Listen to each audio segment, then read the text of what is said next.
Folks, welcome back to this another video. In this chapter we will be talking about reduce and caching.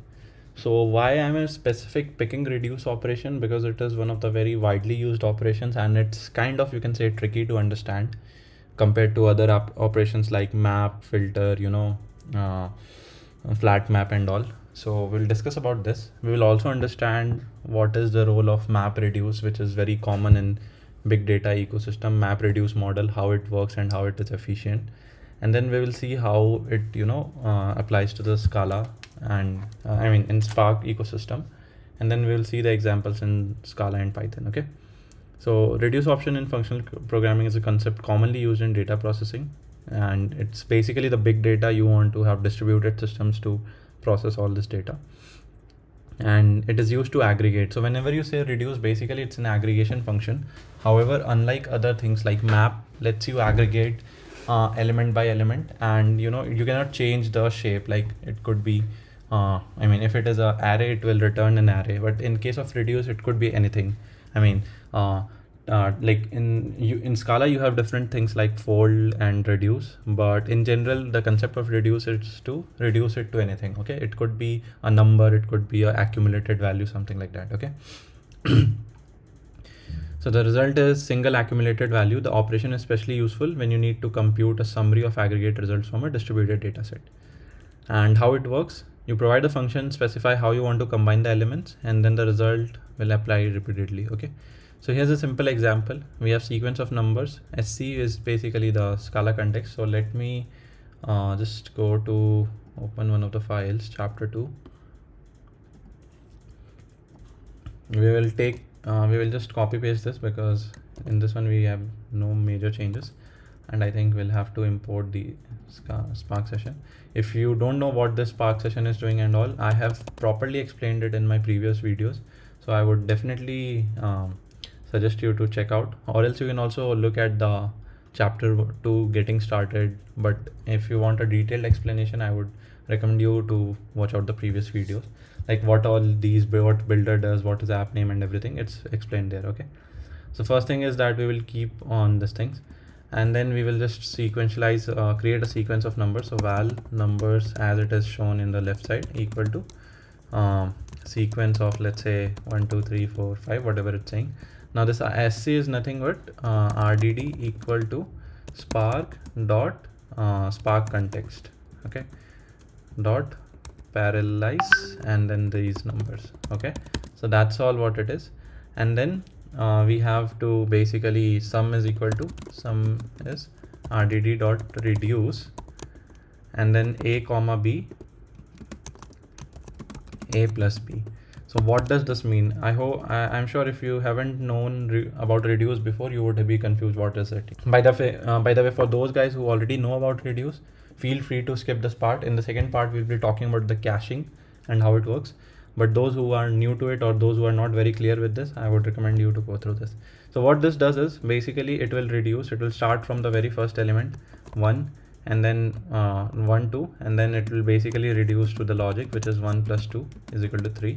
Similarly, then if it is a sequential process, then it will be like 1 2, then a result of 1 2, which is 3 comma 3, which will be like 3 plus 3 equal to 6. Then again result of 6 comma 4, 6 plus 4 equal to 10, and then finally 10 comma 5. So this is how reduction is working. You see, we are operating on every element 15. Okay. However, if you parallelize this, it will basically take 2 at a time, and then so in that way, in this one you can see that this assume each line is a sequence. Okay, each line is an execution. Okay, so this is first execution. Once it completes, then it goes to let me E1, then it goes to E2, then it goes to E3, and finally it goes to E4. So this is sequential way of doing things. Now let's see how reduce parallelly works and makes things efficient. Okay, so in case of parallel, in the E1 you will have group of 2, which is 1 comma 2. This will be running in one node, not node actually, you can say one thread or one CPU or one core, anything. And then in the big data, this can be said as a node because it has a distributed system and all. But yeah, so then core, let's say this is running on C1, or let's make it node only N1 because that is actually in the big data. Then 3, 4 would be running on N2 and the 5 would be running on N3. Okay. Now all these three would compute their values. So E2 will receive 3 and then the other will be 3 plus 4, which is 7, and the other would be 5. Okay. So now E2 will basically be these two. Okay. Which is again N1. Let's say it's running on N1 and this is again running on N2. Okay. Now the result of this, which is E3, will be 10 and then the result of 5 would be 5 only, and now this will be running on N1, which will result in 15. So you can see that in this one it is just one execution list, but let's assume that if there's a big list, then it could be, imagine all that execution going on, parallelizing it, and it makes things much faster. Okay, so this is how Reduce parallelizes thing and makes it very fast. So I hope you are clear with the context. So these all operations run in parallel, where here it was all running in sequence. Okay, anyways, so this is all the explanation. Another example would be maximizing. So instead of adding 1 2, it will be max of 1 2 and so on. It will do max of 3 4 and max of 5. So here it will be, instead of 1 2, it will be 2. In N2 it will be max of 3 4 is how much? 4, and then again 5 from N3. So then it will be 2 4 N1 and N2 would be 5. Actually, you know what, I actually did a mistake here. Why we want, basically it will be 2 4. So and this would be 5. Yeah, so 2 4 will be 4 and then 5, so 4 comma 5, and this time it will be 5. So like that it can parallelize multiple operations where you are doing some kind of aggregation. Okay. So I hope you are clear with this concept, and now let's understand role of reduce in, and of course let's run this one also. So just to be sure we are doing it correctly, I think I'll have to go to the other terminal and extends app, right? Run. Let this one run. So map phase, the map function processes input data key value pairs and it produces an intermediate key value pair as an output.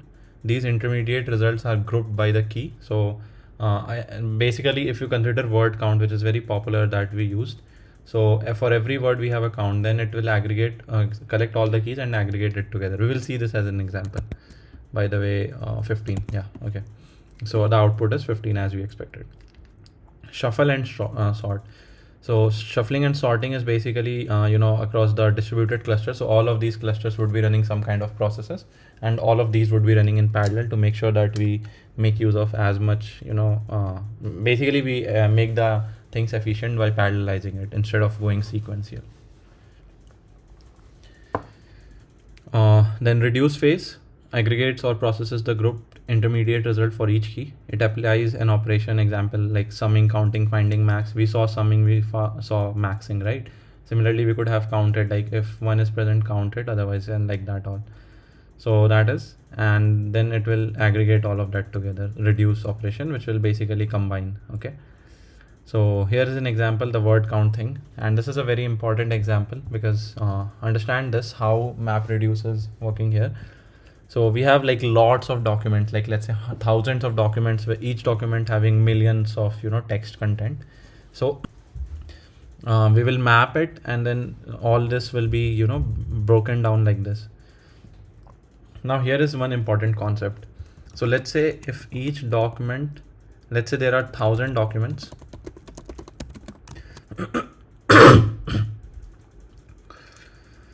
And each document has, let's say, 1 million text or words. Okay. So instead of actually handling this in one node, we could actually parallelize, like in this document only, we can split the line wise and we can parallelize this. So for each document, we have multiple nodes operating and actually splitting it like this. Okay. So once this output is prepared, so basically here, if you see, key is the word and the value is 1, indicating the count for that particular word. Okay. then it is shuffled and sorted, and each time this hello comes together, it will be basically created as an array. So like this, it will be creating for all the words, and then finally reduced. So this will basically be reduced hello to spark 1 world 1. Okay. So this is the final output, and that's how the counting and everything works. Okay. So you see that it's basically all these things would be running on a distributed server, like each of hello, spark and all this map aggregation will happen in one server, this will happen in one, and so on.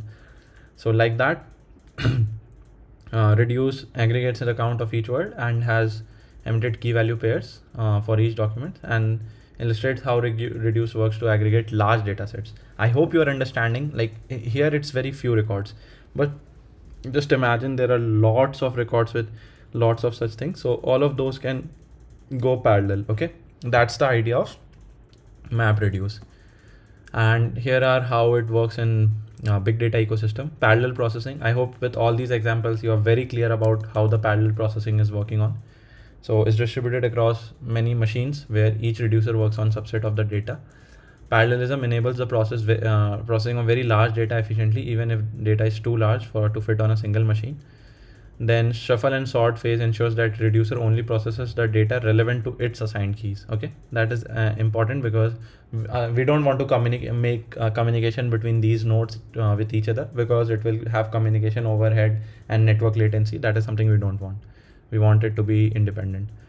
Now, because of the big data ecosystem, failures can happen. And so MapReduce frameworks like Hadoop, the framework ensures that if the map or reducer fails, the task is automatically retried on another node. Okay, only in case of failure. It's not like it will be having the copies of all those. Only if it is failed, then it will be tried in the another node. Okay, and reduce phase can proceed independently of the reducers as long as the map has completed. Okay. Now coming to the scalability, you can understand why it's highly scalable because of its horizontal scaling. Like you have multiple distributed nodes, you can make use of them and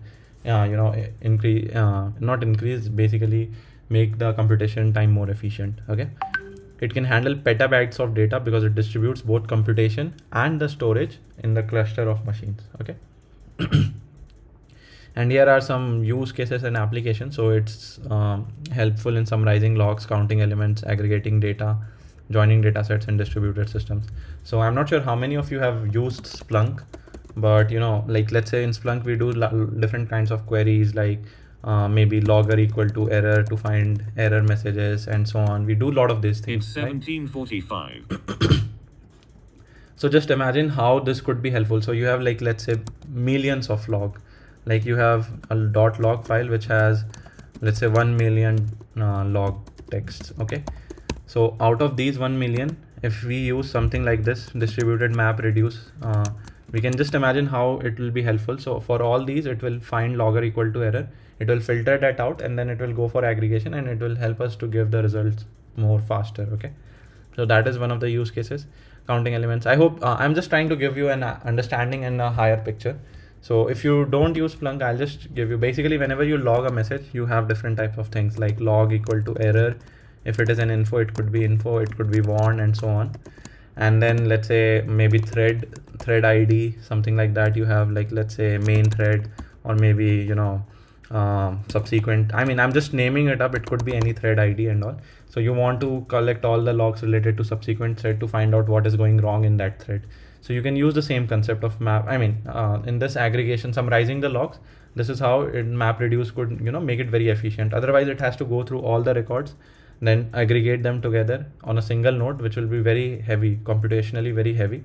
And that's why this distributed big data system, MapReduce, is very useful. Okay. So reduce in Spark. So we saw this example. So that's about, majorly about the reduce operation and how it helps in distributed computing in the big data ecosystem. I hope you got the context. I hope you understood it well. In case if you had any confusions, again, always feel free to ask in comments. I will try to reach out to you ASAP. And that's all. In the next part, we will see about the caching.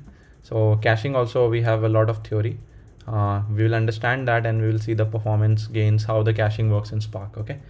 And until then, we'll see you in the next video. Thank you.